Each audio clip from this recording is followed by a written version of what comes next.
Hi, and Shabbat Shalom wherever you find yourself this Erev Shabbat. I wanted to share a quick thought about Parshat Vayikra. The book of Vayikra starts off with a list of a manual of how we are supposed to offer all the various korbanot. What's fascinating is that it's somewhat counterintuitive, the order that we find. I would have imagined that we would have started the order of the korbanot and the manual of how to offer which type of korban with the korbanot chovah, with a korban chatat or a korban asham, those korbanot that are obligatory that we have to bring under certain circumstances. The Rashbam, however, points out right away that the actual order is Adam ki yakriv ksheitnadev korban she'eno chova bishvil chet.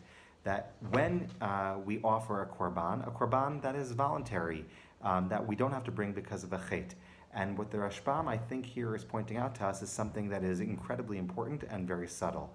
That the arrangement of the Parsha is that we start with our own relationship with God, that we have to seek out the voluntary, the Korban Olah, the Korban Mincha, the Korban Zevach Shlamim, not necessarily the obligatory. And that on the one hand, we have to reach out to God of our own initiative, but that this voluntary engagement with God has to be counterbalanced with the moments of obligation and responsibility. We have both, korbanot chovah and korbanot nidava. But we start off with the korbanot nidava, the voluntary, because we have to take initiative and seek out God. At the same time, there's another subtle point that the Rashbam is making.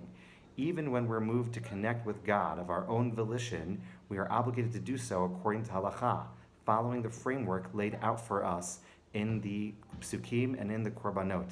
The ideal is that we seek out God and opportunities to connect and relate to God. However, we are still obligated to fulfill our responsibilities too, and to do it in the way that God commanded.